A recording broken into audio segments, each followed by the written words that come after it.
Ја слушате програмата Низ Светото Писмо.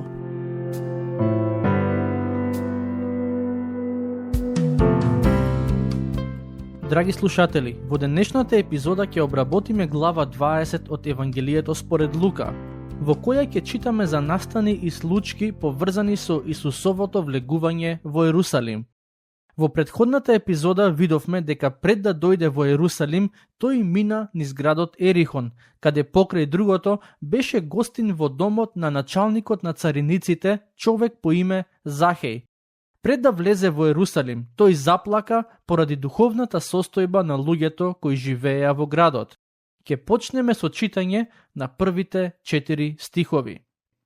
Еден ден, додека тој го поучуваше народот во храмот и го проповедаше Евангелието, пристапија првосвештениците и книжниците со старешините и му рекоа, велејки: кажи ни, со каква власт го вршиш тоа, или кој е тој што ти ја дал таа власт? А тој им одговори: ќе ве прашам и јас еден збор и кажете ми, дали крштевањето Јованово беше од небото или од луѓето? Ова беше прашање на кое религиозните водачи немаа одговор. Забележете која беше нивната реакција, стихови 5 до 8. А тие почнаа да размислуваат и да си зборуваат меѓу себе. Ако кажеме од небото, ќе рече: зошто не му поверувавте? Ако пак речеме од луѓето, тогаш сиот народ ќе не затрупа со камења, бидејќи е уверен дека Јован беше пророк. Затоа одговорија: не знаеме од каде е. Исус им рече: ни јас нема да ви кажам со каква власт го вршам тоа. Со други зборови, Господ Исус како да ги стави во мат позиција. Тие сакаа да зборуваат за неговиот авторитет, но тој ги врати назад на Јован Крстителот и ги праша што мислат, од каде Јован го доби својот авторитет. Интересно е тоа што честопати фарисеите и книжниците се обидуваат да го фатат Исус во замка, но на крајот самите тие молчеа и не знаеа што да му одговорат. Не сум сигурен дека ова прашање, поврзано со авторитетот на Господ Исус, беше искрено и добронамерно. Мислам дека тие едноставно сакаат да го наместат да каже нешто кое би можеле да го искористат против него. Патем, во тоа време било многу важно рабините со чиј авторитет поучуваат, односно од која така наречена теолошка школа произлегуваат. За разлика од другите рабини кои имале учители, Господ Исус Христос немаше потреба некој да го поучува, бидејќи тој, како отелотворен Бог, знаеше се. Стихови 9 и 10. И почна да му ја раскажува на народот оваа парабола. Еден човек насади лозје и го предаде на лозари, па си замина на подолго време, а подоцна испрати кај лозарите еден слуга, за да му дадат од плодовите на лозјето, но лозарите го натепаа и го пуштија празен. Оваа е параболата во која Господарот испрати неколку слуги кај своите наемници, и тие слуги добија ужасен третман. Тоа е она кое Бог го направи со израелците. Со векови им праќаше пророци и своји слуги, но израелскиот народ ги отфрли, со некои од нив се исмеваа, други ги прогонуваа, трети ги угнетуваа и слично. Но параболата вели дека потоа Господарот го испрати својот син, а неговите наемници го убија. Токму тоа се случи со Господ Исус. Навистина е штета што неговите слушатели не разбраа што сака да каже, но по неколку денови од овој разговор, самите тие ќе го предадат да биде убиен. На некој начин, можеби несвесно, се ставија во улогата на негативци од параболата. Стихови 17 и 18. Но тој, кога ги погледна, им рече: што значи тогаш напишаното? Каменот што го отфрлија ѕидарите стана камен темелник. Секој што ќе падне врз тој камен ќе се разбие и врз кого тој ќе падне ќе го здроби. Со други зборови, иако луѓето ќе се подигнат против Христос и ќе го предадат да биде распнат, тоа не значи дека нивното зло и нивниот грев ќе ги уништи Божите намери и планови. Баш напротив, во Божјата семудрост, дури и гревовите на народот беа дел од неговиот прекрасен план за спасение.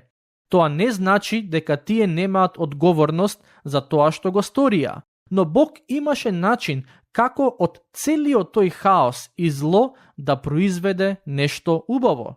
Стихови 19 до 21. И во тој час првосвештениците и книжниците сакаа да стават рака на него, но се плашеа од народот зашто сватија дека за нив ја кажа оваа парабола.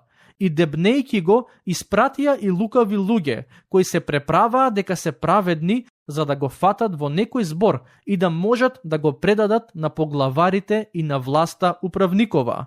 И го прашаа велејки: Учителе, знаеме дека право зборуваш и учиш, и не гледаш кој е кој, туку вистински поучуваш за патот Божи. Луѓето кои му пристапија беа така наречени иродовци, односно група која силно се застапуваше Ирод да остане на власт во таа област. Според стиховите кои ги прочитавме, можеме да забележиме дека дојдоа кај Господ Исус со комплименти, но сето тоа беше површно. Стихови 23 и 24. А тој го разбра нивното лукавство и им рече: Покажете ми еден денарий. Чија слика и надпис стои таму? Тие одговорија: На царот. Потоа Господ Исус им рече: Дајте му го на царот царевото, а на Бога Божјото. Причината зошто го кажа тоа е затоа што луѓето го прашаа дали треба да му се плаќа данок на царот. Сигурен сум дека дел од слушателите беа разочарани, бидејќи Исус не се противеше на плаќањето данок. Евреите чекаа Месија кој покрај другото ќе ги ослободи од римската власт, а Господ Исус им вели да плаќаат данок на римската власт. Но тоа не е главната поента на овој разговор. Исус вели да му го дадеме и на Бога Божјото.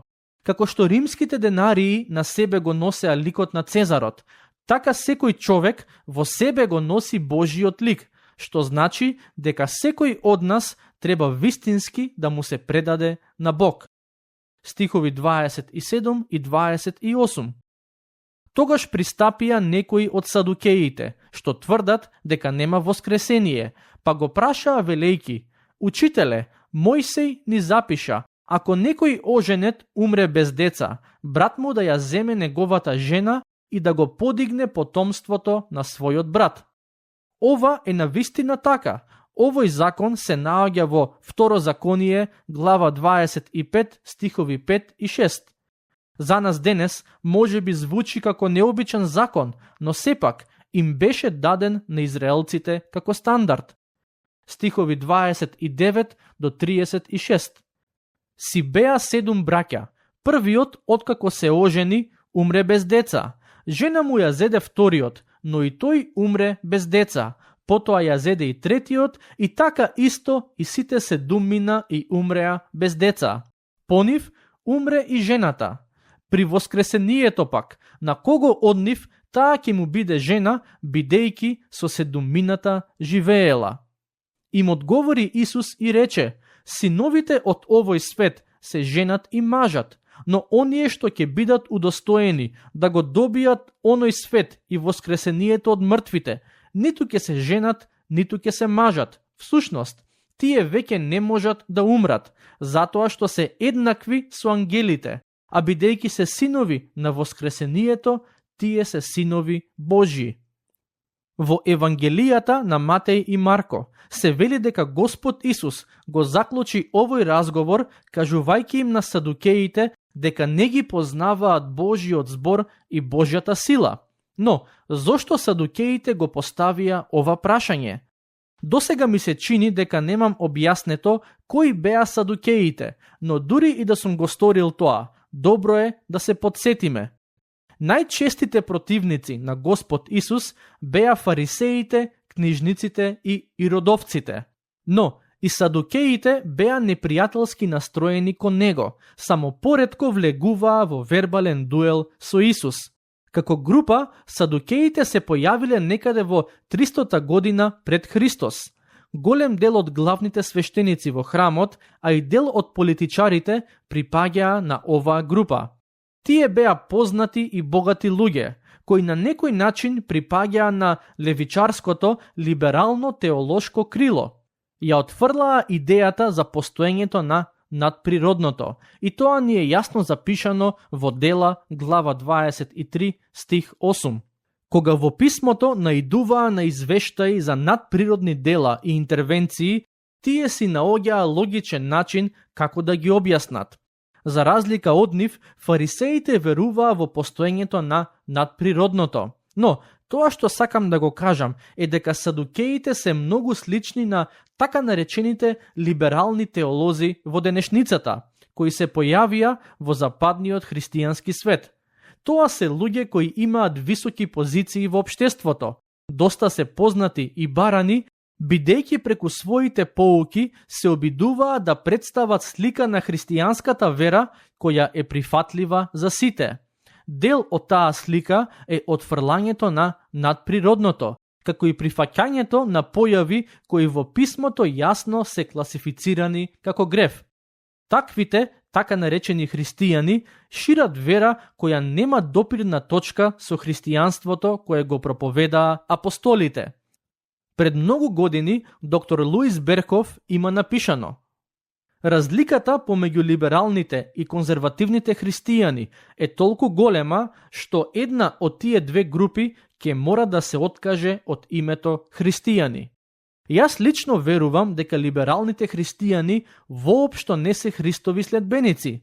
Тие може да се нарекуваат со тоа име, но поради своите верувања не можат да бидат наречени христијани, бидејќи се противат на учењето на Светото писмо. Зошто го велам тоа? Бидејќи тие го негираат постоењето на надприродни дела. Ги негираат чудата во писмото, велат дека Христос не се родил од девица, ниту пак вистински воскреснал од мртвите. Како може некој да вели дека сите овие нешта не се случиле, а истовремено да се нарекува христијанин? Тоа е апсурдно, а за жал, денес има многу такви кои во суштина живеат во заблуда. Да се вратиме на садукеите во Исусовото време. Се верува дека тие биле едни од најголемите Христови непријатели, бидејќи многу ревносно ја прогонувале првата црква. Например, ако ги читате главите 4 и 5 од книгата Дела, патем таа книга наскоро ќе обработиме, ќе забележите дека садукеите се дигнаа против првите христијани. Не заборавајте, станува збор за група која беше доста влијателна во тогашното општество, составена од богати и видни луѓе. Кога христијаните почнаа да проповедаат дека Господ Исус умре, но и воскресна, тие сметаа дека таа христијанска порака е лажна и затоа ги прогонуваа. Патем и дел од фарисеите ги прогонуваа христијаните поради тоа. Иако самите тие фарисеи веруваа во постоењето на воскресението, но сепак беа сигурни дека Христос не воскресна. Интересно и тоа што во писмото на ниту едно место не читаме дека било кој садукеј поверувал во Христос. Од фарисеите имаше неколкумина кои поверуваа во Христос и се придружија на црквата. Еден од нив е Никодим, друг е Савле од Тарс, а и според Дела, глава 6, стих 7, има и други чии имиња не ни се дадени. Не велам дека за садукеите беше невозможно да се обратат при Христос. Спасението му е достапно на секој човек. Но, се додека луѓето не прифатат дека постојат чуда, дека постои надприродното, невозможно ќе биде за нив да влезат во Царството Небесно. Не можеме да го отфрлиме Христос, а да влеземе во Царството на Небесниот Татко. Тоа е буквално невозможно. Како може да го нарекуваме Бог лажго, а тој да не прими во своето царство, да не посини и да ни даде вечен живот? Јас сум свесен дека овие нешта кои ги кажувам нема да им се допаднат на сите луѓе. Особено кога се зборува за Исусовата смрт, воскресение, за гревот на луѓето, патот до спасението и слично. Овие теми за многумина се камен за сопнување, бидејќи светописното учење за истите е спротивно од тоа што луѓето сакаат да е вистина. Но, мојата цел и повик е да го поучувам Светото писмо и согласно моето знаење и капацитет да го правам тоа верно и доследно. Јас немам намера да им се допаднам на луѓето, туку го правам тоа што е правилно во Божите очи. Затоа ви велам, ако не верувате во надприродното, ако не верувате дека Бог го создаде светот, дека Христос се роди од девица, дека умре и воскресна и е единствениот пат до спасението, вие не можете да го наследите вечниот живот. Воопшто не е важно дали сте ја прочитале Библијата, дали сте посетиле познати црковни храмови и манастири, дали имате духовен отец со кого често разговарате за вашите животни проблеми и слично. Овие активности може да ви додадат вредност во вашиот живот, но само Господ Исус Христос, преку неговата застапничка смрт и воскресение, може да ве спаси и да ви даде вечен живот. Поентата на тоа што сакам да го кажам, покрај другото, е дека иако денес садукеите не постојат како званична група, сепак нивното учење и ставови се уште преовладуваат во умовите и срцата на многу луѓе. Како и фарисејското, така и садукејското движење се уште постои. Може би нема луѓе кои се идентификуваат како фарисеи и садукеи, но според нивниот начин на размислување и гледање на Бог и луѓето околу себе, лесно може да се заклучи дека во многу аспекти се слични на овие две религиозни групи. Патем да се вратам на одговорот кој Господ Исус им го даде на садукеите. Тој им кажа дека во царството луѓето нема да се мажат и женат, туку ќе бидат како ангелите. Тоа не значи дека оние кои ќе се дел од царството ќе бидат ангели, туку како ангелите. За овој одговор имам прочитано и сретнато многу толкувања низ годините, но во суштина тоа значи дека ќе имаме нова природа. Како што ангелите не се репродуцираат, така и луѓето во царството нема да се репродуцираат. Господ Исус не сака да каже дека бракот е погрешен, туку дека во царството човековото постоење ќе заземе нова димензија, значително поинаква од сегашната. Стихови 39 до 44. На тоа некој од книжниците рекоа: Учителе, добро рече, а тој им рече: како пак велат дека Христос е син Давидов?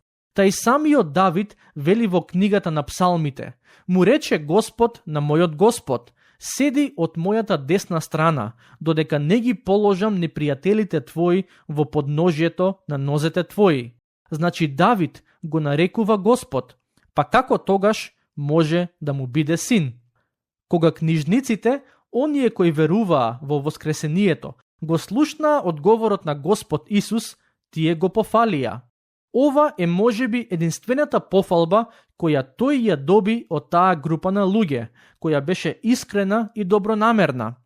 А како одговор на таа нивна пофалба, Господ Исус им даде тема за размислување, да сватат дека Месијата не е само Давидов потомок по тело, туку ќе биде и отелотворениот Господ. Всушност, тие луѓе ја имаа приликата со своји очи да го видат и со своји уши да го слушнат Месијата. За жал, не го препознаа и не поверуваа во него. Тука ќе го завршиме денешното проучување. До следното, Бог нека ве благослови.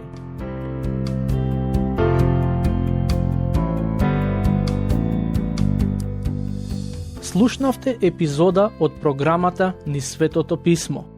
Можете да не слушате и преку мобилна апликација на нашиот YouTube канал и на подкаст платформите како што се Apple и Spotify. Ако ви се допаѓаат нашите епизоди, споделете ги и препорачајте ги на вашите пријатели.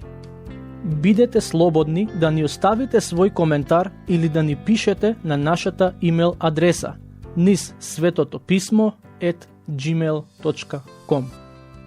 Следете ги нашите страни низ Светото писмо на Facebook и Instagram. Епизодите од оваа серија можете да ги најдете и на нашата веб страна ttb.twr.org.